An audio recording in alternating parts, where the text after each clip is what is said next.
Irmãos, os irmãos conhecem bem o pastor Tércio, ele esteve pregando ontem no nosso primeiro dia. Eu gostaria de incentivar você a estar também amanhã, quinta, sexta-feira. Ontem eu disse no finalzinho aqui que quase tudo que nós temos que fazer, que é importante, nós somos tomados assim às vezes por um sopro de preguiça. Se você tem que fazer uma caminhada, você tem que fazer exercícios, você tem que estudar, você tem que trabalhar, você tem que vir à igreja, mas nós vamos vencer isso essa semana. Faça um propósito de vir todos os dias à noite, porque Deus, meus irmãos, avalia também as nossas atitudes.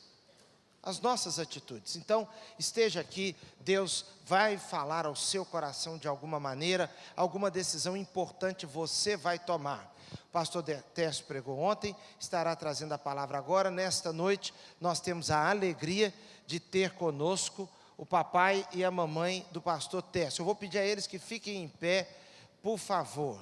Está ali atrás aquele simpático casal, irmão Altair e irmã Elimar. Podem se assentar. Vamos, meus irmãos, dar um Deus abençoe a essa família? Deus abençoe. Graças a Deus. Deus o abençoe, pastor. Irmãos queridos, graça e paz, amém? É sempre muito bom quando Deus nos dá a oportunidade de estarmos juntos, adorando, exaltando o nome do Senhor, glorificando o nome do Senhor. Essa semana é semana de aniversário da igreja, e eu sempre entendo que aniversário é um tempo de celebração, mas é também, ou precisa ser também, um tempo de reflexão. É aquele momento onde a gente para avaliar até onde as nossas escolhas, decisões nos trouxeram, e a gente começa então a repensar quais ajustes precisamos fazer na nossa caminhada, quais novas semeaduras precisamos implementar, para que o nosso futuro possa ser um futuro melhor do que o presente que estamos experimentando até o dia de hoje. E eu penso que se há uma área que precisamos constantemente refletir sobre ela, é a área da nossa paixão e do nosso compromisso com o Senhor. Tem me assustado, quando ando por aí, o número de pessoas que um dia já caminharam nos caminhos do Senhor, já estiveram numa igreja, já estiveram em liderança da igreja, e que hoje estão afastados dos caminhos do Senhor. Por certo, enquanto eu falo isso, pelo menos umas 5 pessoas já devem ter passado pela sua mente. Às vezes eu pego ou um táxi ou um Uber, e eu uso as duas características para não ter briga. E aí eu sento e o motorista começa a conversar, e papo vai, papo vem, até que chega aquela pergunta: e o senhor faz o que da vida? E eu falei: eu sou pastor. E eu tenho encontrado, às vezes, uns motoristas interessantes. Teve um que virou para mim e começou a cantar assim: 3 palavrinhas só. Oh, Aí eu falei assim: você congrega onde? Ele falou: não congrego não, eu estou desviado. Eu falei: tá. Outro dia, entro no outro carro, eu sou pastor. Aí o camarada diz assim: porque Deus amou o mundo de tal maneira. Aí eu vou completando: glória a Deus, achei um irmão. Congrega onde? Não, eu estou desviado. Eu estava já acostumado com a categoria do amigo do evangelho. Essa é interessante, que até hoje eu não sei o que quer dizer. Eu sou amigo do evangelho. E de um tempo para cá eu tenho encontrado muita gente desviada. Gente que está se desviando exatamente eu não sei do que, mas muita gente desviada. E uma das coisas que me chama a atenção é que na conversa com essas pessoas eu percebo que o afastamento não foi algo abrupto, algo de uma hora para outra, mas foram afastamentos graduais. É aquela mesma ideia de Paulo, quando ele vai falar lá em 2 Timóteo, sobre Demas, que ele diz: Demas me abandonou, amando mais o mundo presente. E um certo comentarista vai dizer que a melhor tradução para esse texto talvez fosse: Demas foi me abandonando. Um pequeno abandono hoje, um outro pequeno abandono amanhã, um outro pequeno abandono semana que vem. E quando abriu os olhos, estava longe demais para retornar. Por isso, nessa noite, eu quero pensar com você sobre quais são as causas que têm feito com que eu e você levemente deixemos de seguir ao Senhor.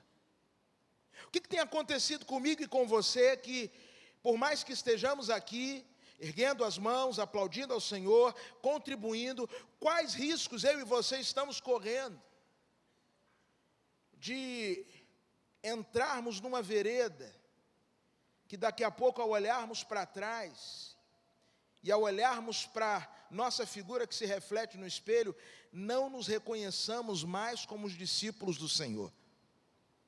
Ou talvez responder com você a seguinte pergunta: como é que uma pessoa, ou por que será que uma pessoa para de seguir a Jesus? Para que a gente possa entender melhor isso, quero convidar você a abrir sua Bíblia no Evangelho de João, capítulo 6. E eu quero ler com você o verso de número 66. E esse tanto de 6 que tem, não tem nenhum número, não tem nenhum mistério, não tem nada disso. Eu sabia que essa era a combinação 666, ia dar problema.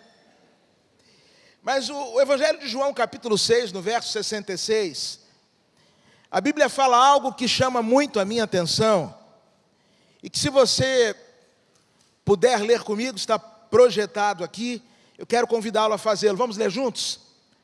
Daquela hora em diante, muitos dos seus discípulos voltaram atrás e deixaram de seguir. Vamos falar com Deus. Senhor Deus, obrigado pela tua palavra.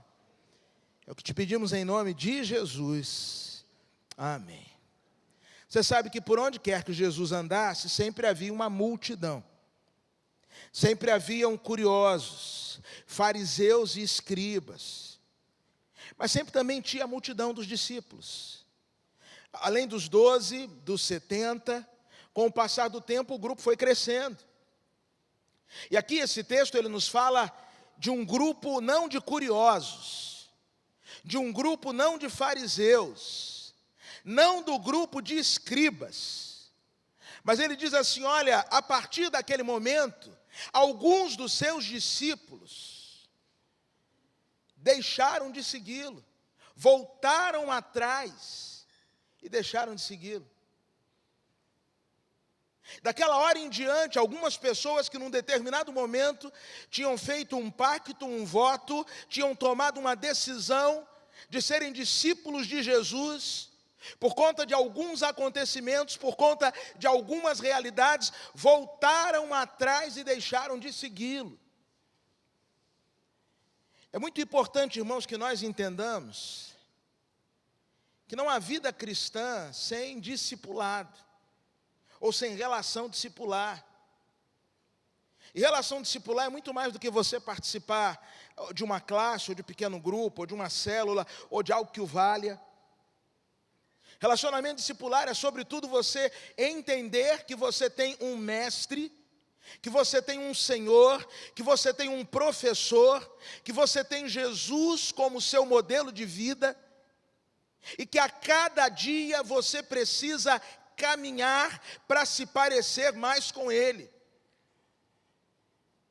A cada dia, o seu alvo, a sua ambição precisa ser, no dia de hoje, parecer-se mais com Jesus do que no dia de ontem. Na semana próxima, estar mais parecido com Jesus do que nessa semana.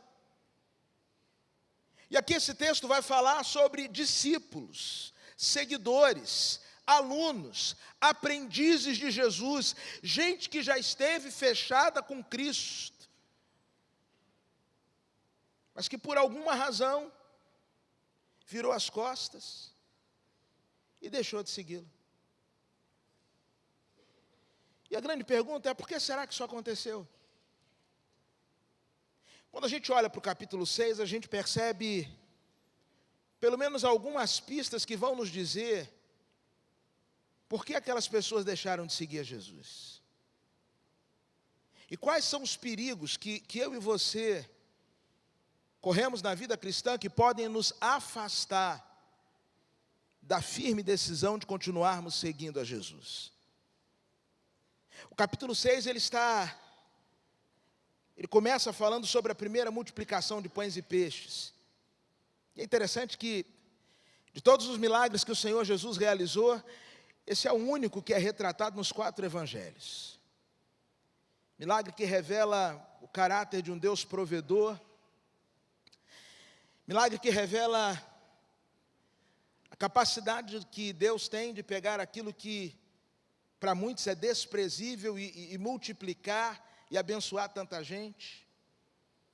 Milagre que nos ensina sobre a nossa responsabilidade de não jogarmos os milagres na lata do lixo, porque depois que todo mundo se alimenta, Jesus ordena que eles recolham tudo, a fim de que nada se perca.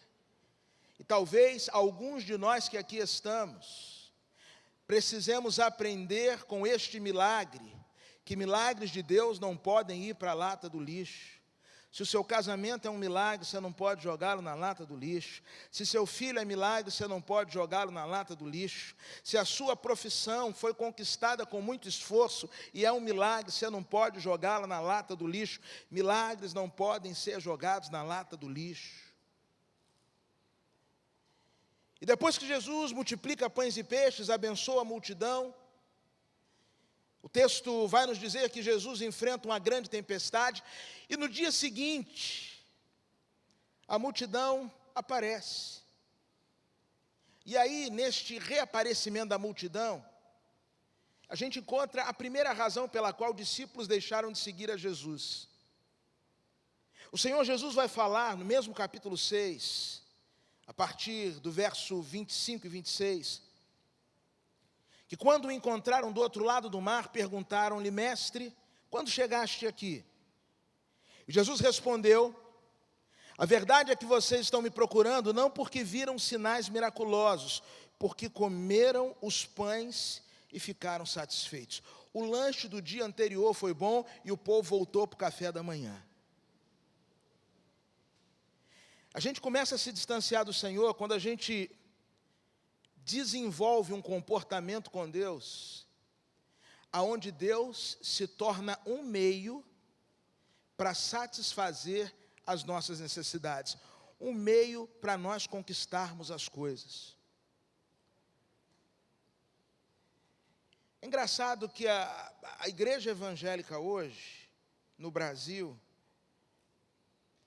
muito do que tem se pregado enfatiza justamente esse comportamento dos discípulos.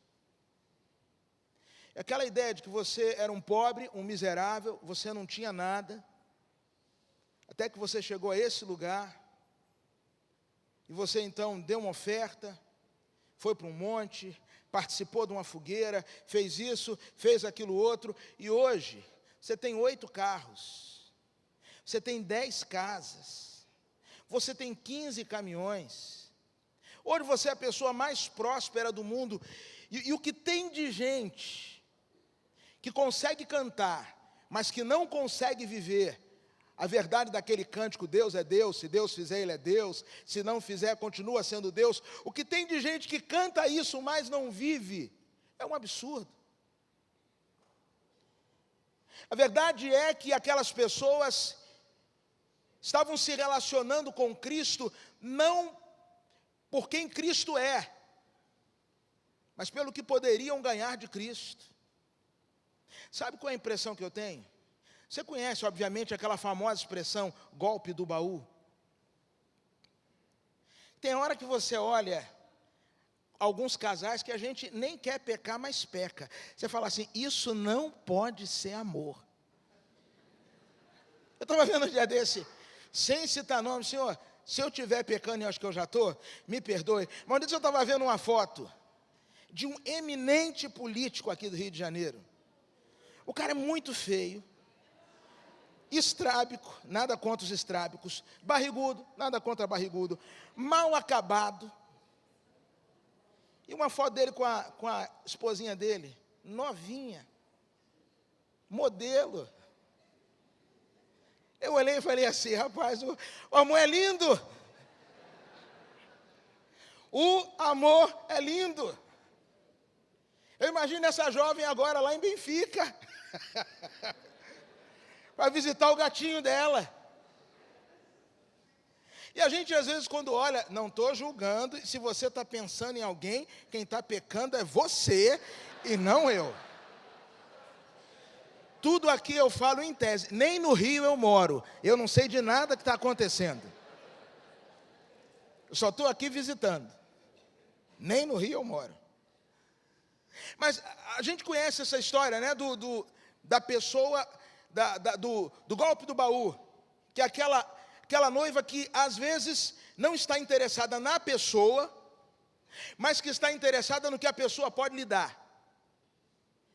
E às vezes, irmãos, eu fico pensando que nós, como noiva de Cristo, talvez estejamos dando ou querendo dar no Senhor Jesus um golpe do baú.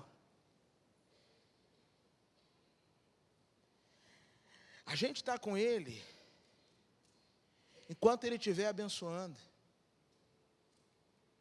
enquanto Ele estiver curando, enquanto a porta de emprego estiver se abrindo, enquanto a gente estiver orando e tiver um testemunho bom para contar do que Deus fez, enquanto o casamento estiver sendo restaurado, enquanto o filho que estiver nas drogas estiver sendo tocado e sendo liberto. Mas e se a casa cair?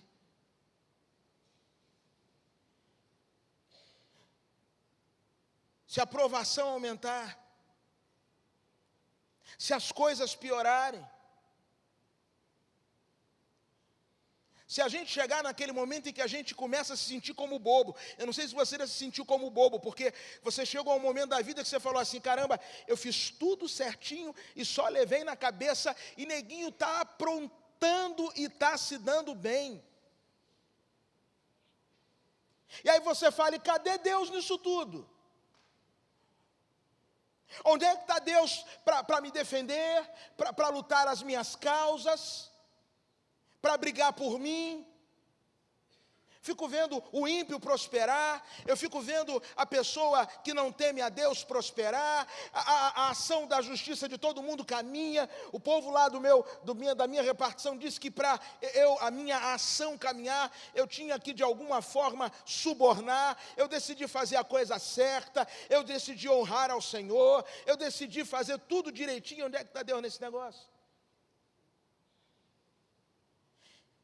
Pastor Paulo Júnior, da Igreja Sal da Terra em Goiânia, ele costuma dizer o seguinte, irmãos, lembrem-se de uma coisa, quem fez a promessa, tudo isso te darei, se prostrado me adorares, não foi Jesus.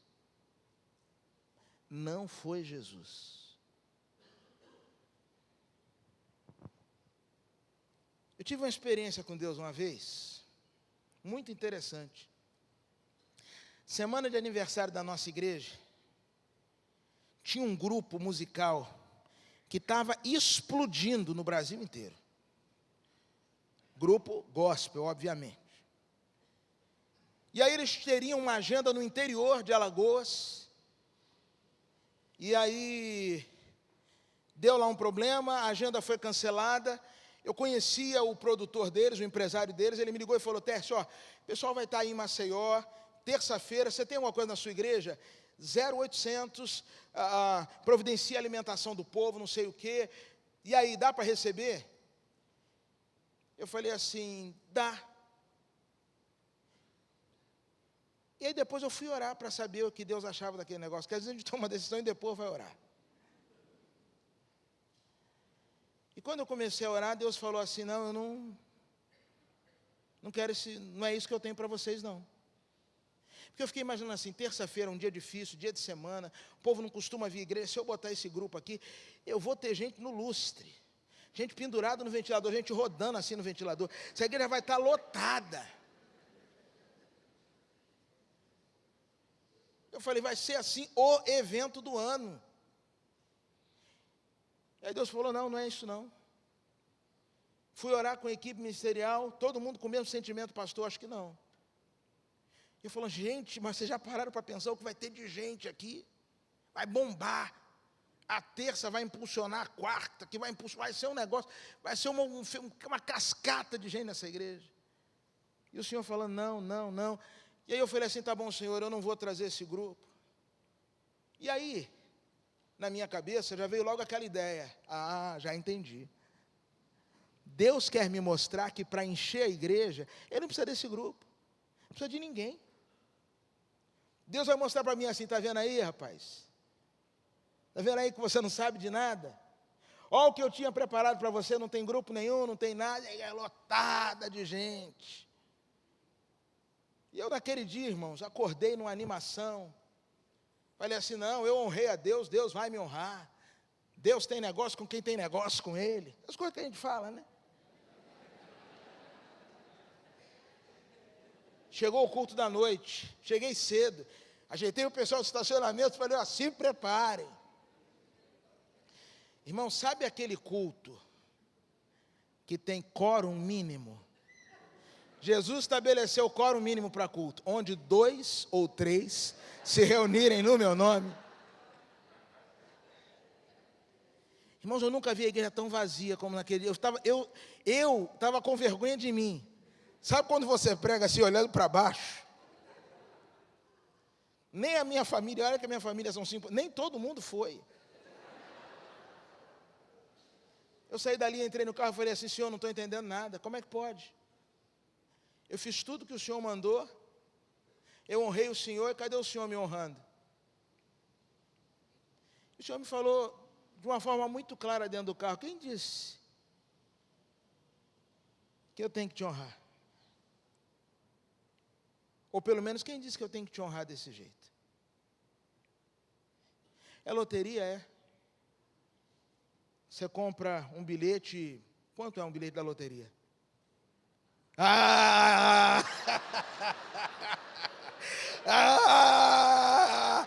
Se entregou!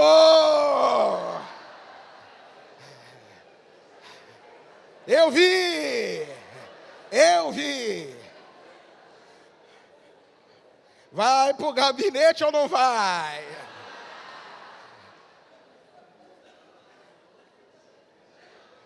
Relacionamento com Deus não é isso não, irmão. O povo voltou no dia seguinte, porque foi abençoado no dia anterior. Não estavam querendo saber quem Jesus era, mas sim o que Jesus podia fazer por eles. Se nada der certo, se as suas orações não forem atendidas do jeito que você quer, você está disposto a continuar honrando ao Senhor? Você está disposto a fazer como Abacuque, olha, ainda aqui eu me alegrarei no Senhor, exultarei no Deus da minha salvação? Se a cura não chegar, se a restauração, se a restituição, se não vier, como a gente costuma cantar, 7 vezes mais, você está fechado com Deus? Ou você vai fazer como aqueles que, a partir daquele momento, voltaram atrás e deixaram de segui-lo? Há um segundo comportamento estranho na vida desses discípulos de Jesus. Eles, de certa forma, subverteram ou tentaram mudar a ordem dos fatores na relação com Deus. Veja o que diz lá no verso de número 30. Então lhe perguntaram, que sinal miraculoso mostrarás, para que vejamos e creiamos em ti? É mais ou menos o comportamento de Tomé. Se eu não ver, eu não creio. O que o Senhor vai fazer de miraculoso? Não é qualquer coisa não. Eu quero um sinal. Eu quero um sinal não, eu quero o sinal. Para que eu possa ver e aí sim crê no Senhor. Irmãos, existem momentos da nossa caminhada com Deus que Deus nos dá uns sinais, como Ele fez com Gideão. Deus cansou de dar sinal para Gideão. Não foi só o do novelo, não. Foi no sonho, encontrou com ele na eira. Deus falou com Gideão. Mas existem momentos que Deus faz igual fez com aquela mulher cirofenícia que foi procurar Jesus, porque a sua filha estava horrivelmente endemoniada. E aquela mulher me ensina muito, porque ela chega perto de Jesus e diz assim: Senhor, tem compaixão de mim, porque a minha filha está terrivelmente endemoniada. E eu costumava ler aquele texto e falar assim, mas não faz sentido. Ela deveria falar assim: Senhor, se a endemoniada é minha filha, tem compaixão dela. Mas aquela mulher nos ensina que família não existe dor que seja individualizada. A dor é só sua, o problema é só seu. A dor da minha filha faz com que eu clame ao Senhor para que o Senhor tenha compaixão de mim. Está doendo no corpo dela, a enfermidade está no espírito dela, o demônio está oprimindo ela, mas daqui eu preciso da tua misericórdia. O Senhor Jesus nem dá atenção a ela, diz o texto. Você imagina você chegar aqui e falar assim: essa igreja, o povo é tão simpático, vou falar com o pastor João Emílio, porque ele é uma pessoa simpática. Eu já disse aos irmãos que eu amo o vosso pastor. Ele é muito simpático. E aí imagina você chegando aqui com uma necessidade. Fala assim: pastor, quero falar com o senhor. E aí nem para lhe ouvir, andando assim. E para piorar, a equipe de fé falando assim: Senhor, ô pastor, manda essa mulher embora. Essa mulher está atrapalhando, essa mulher vem aí gritando atrás da gente. Num determinado momento, aquela mulher ainda ouve do Senhor Jesus o que ela ouviu. O silêncio de Jesus foi melhor do que a fala. Porque quando estava quieto, estava bom, mas quando Jesus falou, disse assim: olha, não é lícito eu tirar o pão dos filhos para dar para os cachorrinhos. Você imagina, o cara te ignora, os auxiliares dele dizem que você está atrapalhando, e no final ele chama você de cachorrinho. Gente, ia dar ruim. Eu não sou violento, não, mas ia dar ruim. Eu ia falar: você está querendo dizer o que com isso? Mas aquela mulher está ali, o Senhor, ela não perde a fé para o Senhor. Mas o Senhor sabe, até os cachorrinhos comem das migalhas que caem da mesa do seu Senhor. E aí aquela conversa toda, e o Senhor Jesus então ordena, da onde ele estava, que a libertação, que a restauração ocorresse na vida daquela mulher, na filha daquela mulher. E ela volta para casa. Ninguém mandou, obviamente, um WhatsApp para ela, para dizer: ó, sua filha está legal. Ninguém ligou, não teve SMS, nada. Eu não sei quantos passos ela deu até chegar em casa, mas ela não tinha outra convicção, outra coisa a se agarrar, a não ser a palavra do Senhor. Irmão, sabe qual é um dos problemas dos nossos dias? Nós estamos criando um evangelho muito cheio de misticismo. O brasileiro é cheio de superstição. Cheio de superstição. Né? E o brasileiro evangélico também. O de fora é bater na madeira. E o evangélico, tudo que fala com ele, fala assim: não, está amarrado, que é isso? Até quem não é da igreja fala: está amarrado. Superstição é um negócio tão sério, irmãos. Eu lembro quando Caleb nasceu, e o Nordeste, então, ele é rico nessa questão de superstição. É rico demais. Eu lembro que uma irmã na igreja falou comigo assim: pastor, o umbiguinho dele já caiu. Eu falei: já. E o que vocês fizeram com o umbigo?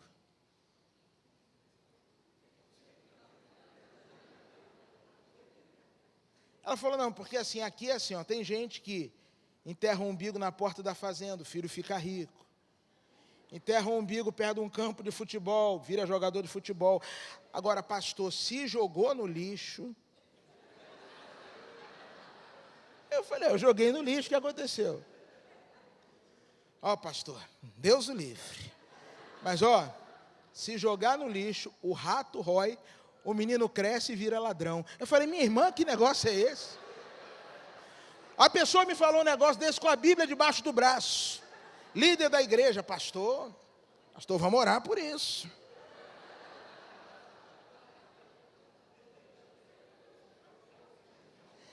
Irmãos, a gente está criando um monte de coisa que não tem nada a ver com a palavra de Deus. Nós estamos precisando hoje, nesse tempo que comemoramos e celebramos 500 anos de reforma, de um retorno profundo às Escrituras. E de um compromisso com a palavra de Deus, de tal forma que a palavra de Deus nos baste, irmãos. Existem momentos que Deus vai falar coisas para você, que vão caminhar na direção contrária da realidade. A direção de Deus, ou a palavra de Deus, vai apontar para a esquerda, e todos os fatos à sua volta vão apontar para a direita. E a gente permite que a dúvida encontre lugar no nosso coração e começa a fazer como esses discípulos. Mas, Senhor, qual sinal o Senhor vai fazer miraculoso para que nós vejamos e assim creiamos? No que você, ou em que você apoia a sua confiança em Deus? O que Deus precisa fazer para você crer nele? Será que a palavra dele não é o suficiente para você? Será que o contemplar a grandeza dele não te basta? Será que contemplar o agir dele ao longo da história não enche a sua alma? Ou você ainda precisa, Senhor, faz alguma coisa para que eu cresça? Se o Senhor não fizer, não sei não. Paramos de seguir ao Senhor quando condicionamos, irmãos, o nosso compromisso com Ele, ou a nossa fidelidade a Ele, ao que Ele vai mostrar, manifestar, ou realizar em nós, para nós, ou em nosso favor. Mas paramos de seguir ao Senhor Jesus, em último lugar, quando o discurso do Senhor Jesus nos incomoda. Você sabia que às vezes o discurso do Senhor nos incomoda? No verso 60 diz assim: ao ouvirem isso, muitos dos seus discípulos disseram, observe, quem disse aqui? Discípulos. Dura é essa palavra, quem pode suportá-la? Existem momentos, irmãos, que o discurso do Senhor nos incomoda. Eu não sei quantos de vocês aqui foram criados ouvindo a seguinte expressão: não brigue na rua, mas se brigar, não. E se apanhar na rua? Quem ouviu isso quando era criança? Levanta a mão, por favor. Quem ensina isso para os seus filhos? Sem vergonha, pode levantar a mão, por favor. Ah, só eu? Todo mundo aqui é santo. Eu falo isso para meus filhos. Um dia desse, meu filho chegou em casa e falou assim: pai, o menino lá, aí falou o nome do menino, me deu um chute. Eu falei, o que você fez? Ele falou, eu falei com a tia. Tá bom. No outro dia ele falou, pai, ele me deu outro chute hoje. E você fez o quê? Falei com a tia. Eu falei, ó, Caleb, deixa eu te ensinar um negócio aqui. Acaba com esse negócio de falar com a tia, que a tia não está resolvendo. Então você vai fazer o seguinte, você não é saco de pancada. Esse menino não é teu pai. Quando ele vier, você mete a mão nele, mas bate para arrebentar. Finaliza. Finaliza, meu filho. E ele, assim, ele me olhando e falou assim, mas pai, lá na escola a tia disse que não pode bater. Eu falei, mas eu estou dizendo que pode. Arrebenta com esse menino. Ó, se você chegar aqui amanhã e disser que esse menino te chutou, eu vou lhe dar uma surra. Aí minha filha do meio, que é uma figura, estava ouvindo e falou assim, se alguém bater na sua face direita,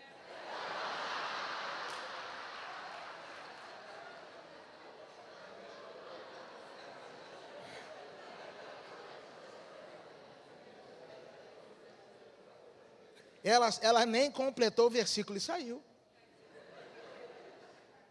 Aí eu fiquei ali, irmãos, de mãos atadas.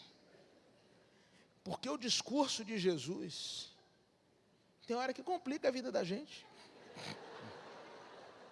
Falei, Senhor, tanta coisa boa para o Senhor falar, por que o Senhor vai falar isso? Não podia resumir, não precisava dar essa orientação. Aí o menino vai virar o quê? Saco de pancada agora? Aí eu comecei, mas o Senhor também falou, bem-aventurados pacificadores. O discurso de Jesus, irmãos, incomoda a gente. E aí, nós começamos a ter uma prática seletiva. Coisas que a gente vai obedecer, coisas que a gente não vai obedecer. O pastor Celso Ribeiro, ele falava de um homem que foi cangaceiro, Severino.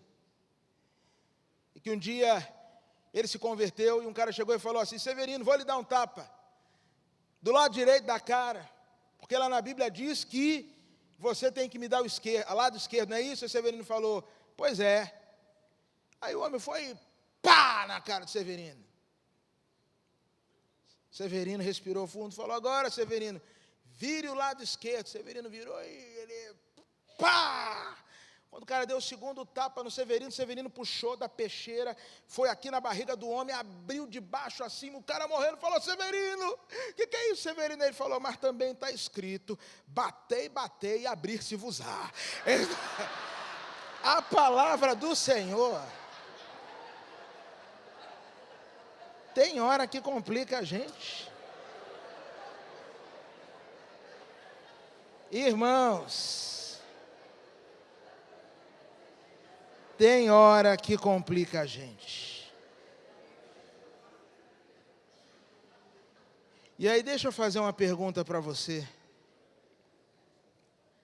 Quando a gente começa a relativizar a palavra de Deus,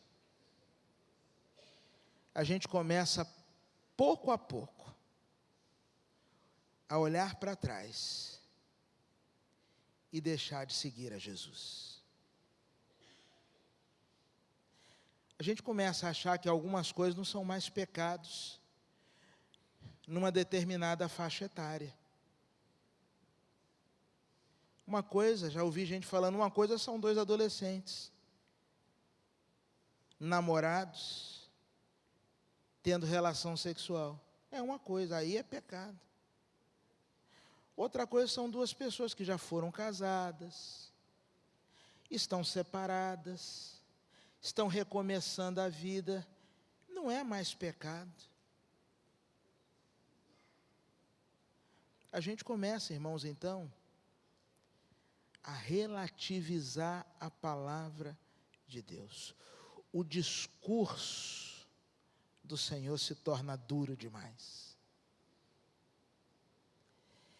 A maior mentira que tem se propagado aí no mundo é aquela famosa frase que as pessoas dizem assim, se Deus me ama do jeito que eu sou, por que a igreja vai exigir que eu mude? Eu sempre digo, Deus te ama do jeito que você é, mas Deus não quer que você permaneça do jeito que você está. Assisti o parto do nascimento dos meus 3 filhos.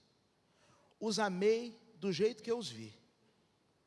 Nus, sem dente, sujos, berrando. Mas eu nunca quis que eles passassem o resto da vida nus, sem dente, sujo e berrando.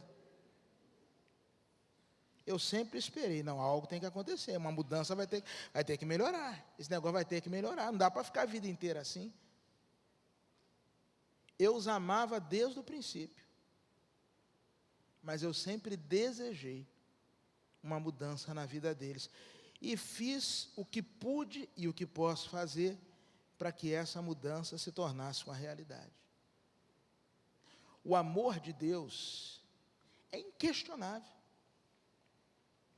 Não existe uma só pessoa que não seja alvo do amor de Deus. A minha sogra, ela tem uma lista, quero terminar. Minha sogra, ela tem uma lista de oração, ela ora por 2.000 casais todo dia. Todo dia. Pastor João e Cristiane estão nessa lista. De vez em quando acontecem as coisas engraçadas nessa lista, porque tem hora que ela troca o nome de uma esposa. Ela orou 10 anos por Billy Graham e Jane. Aí eu falei, minha sogra, o nome da mulher do Billy Graham é Ruth. Ele falou, vixe, vixe, meu Deus. E quem é essa Jane? Falei, eu não sei, Jane é do Tarzan. Agora, do Billy Graham é a Ruth. Você pegar a lista da minha sogra, está lá assim. Um dia eu estava ouvindo ela orando, ela falando assim, Senhor Jesus, abençoa o Zeca Pagodinho, a mulher dele. Minha sogra orava pelo Bin Laden. Todo dia, o Bin Laden e a mulher dele. Eu dizia assim, mas a senhora está orando pelo Bin Laden? E ela falou assim, você não acha que Deus ama ele, não? Você não acha que Deus tem um projeto para a vida dele, não? Eu estou orando, a minha parte é orar pelo Bin Laden. Orava, né? Então, irmãos, a gente não questiona o amor de Deus, não tem uma só pessoa que não seja alvo do amor de Deus. Não é isso que a gente está negociando. Nosso negócio é que a palavra de Deus, ela tem parâmetros muito bem estabelecidos. E a gente começa a andar para trás e deixar de seguir ao Senhor quando o discurso nos incomoda. A gente até vem para a igreja, a gente até participa das celebrações,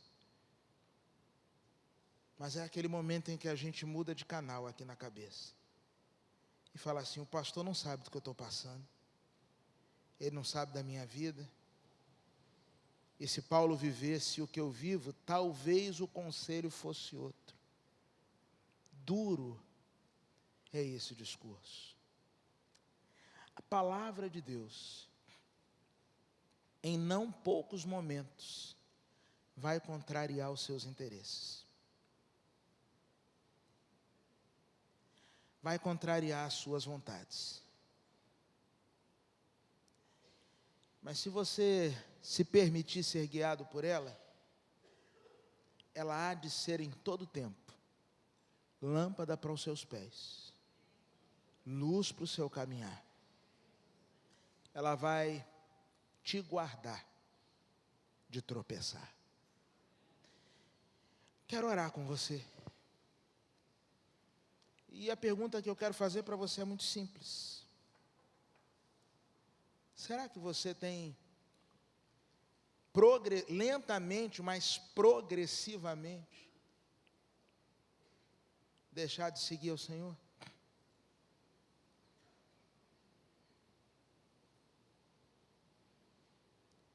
Será que você tem se relacionado com Deus mais pelo que Ele pode te dar?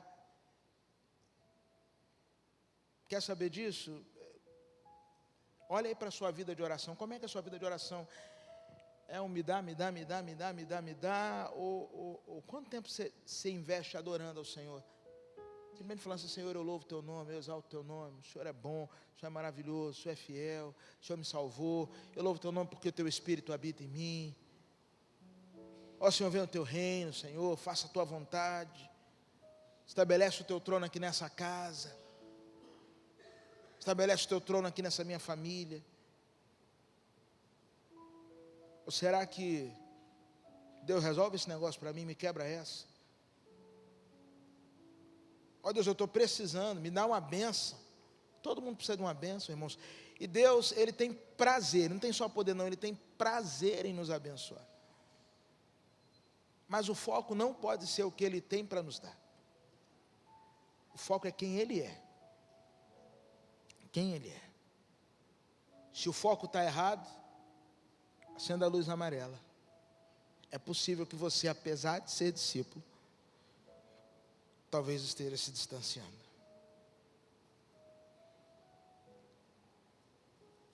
Talvez você esteja invertendo a ordem dos fatores.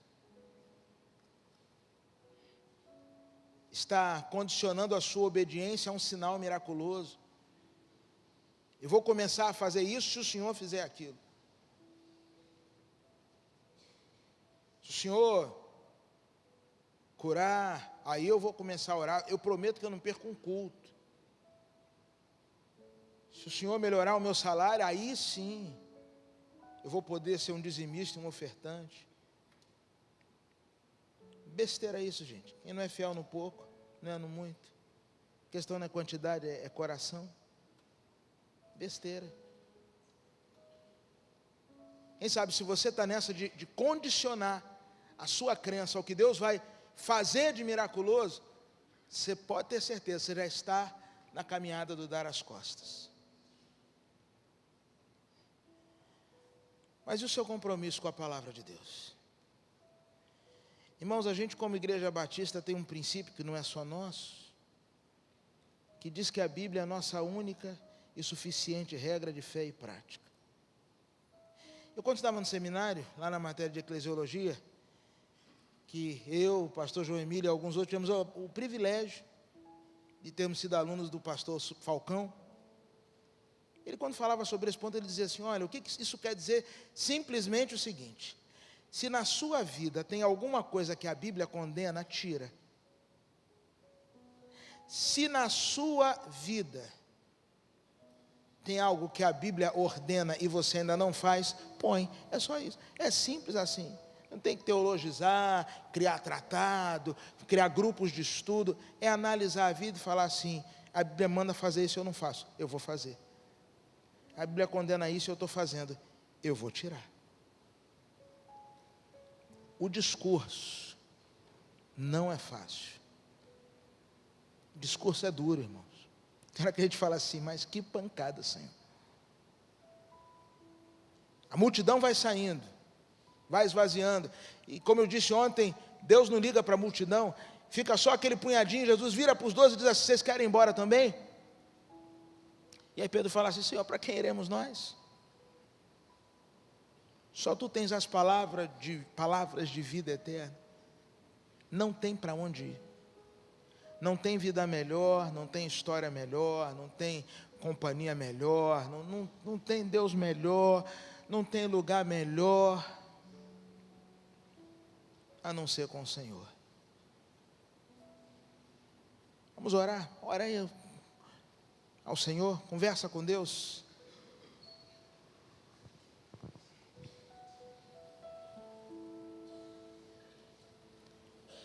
Quero fazer uma pergunta. Talvez você esteja aqui nessa noite e ainda não tenha tido um encontro com Jesus.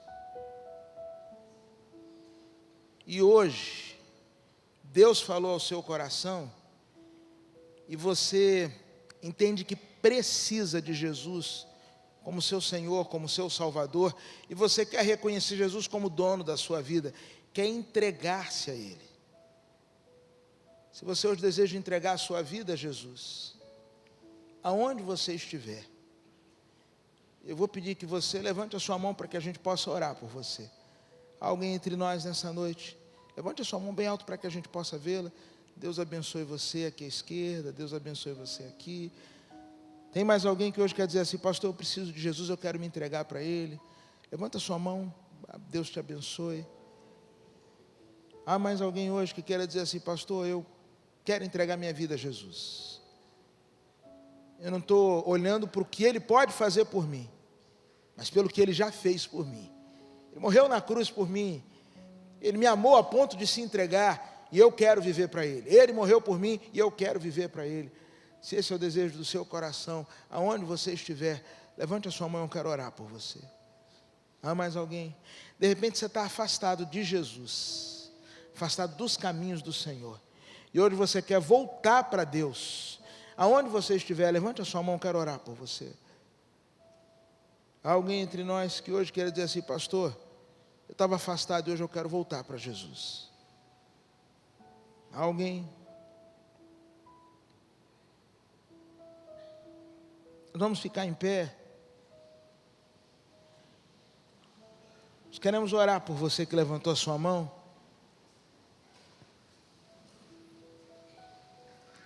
Vou pedir você que levantou a sua mão aqui à minha esquerda, aqui ao centro. Os pastores vão estar aqui para te receber. Eu vou pedir para você, sai do seu lugar, vem aqui para a gente orar pela sua vida. Pede licença a quem está do seu lado, você que levantou a sua mão. A gente quer orar por você. Pede licença, pode vir até aqui, para nós apresentarmos sua vida diante do Senhor. Orarmos por você, apresentarmos sua história diante de Deus. Pode vir, em nome de Jesus. Pastor João.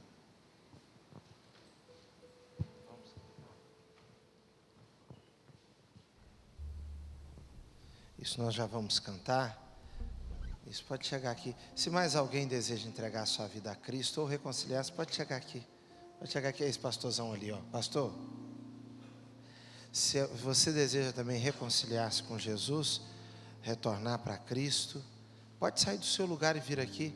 Quem sabe você foi membro já de alguma igreja, quer tomar uma decisão, isso mesmo, pode chegar aqui. Há mais alguém? Pode sair do seu lugar e vir aqui, nós vamos orar. Estende sua mão para cá, por favor. Santo Deus, nós entregamos essas vidas agora, diante do Teu altar, crendo que a Tua palavra, que é poderosa, entrou nesses corações.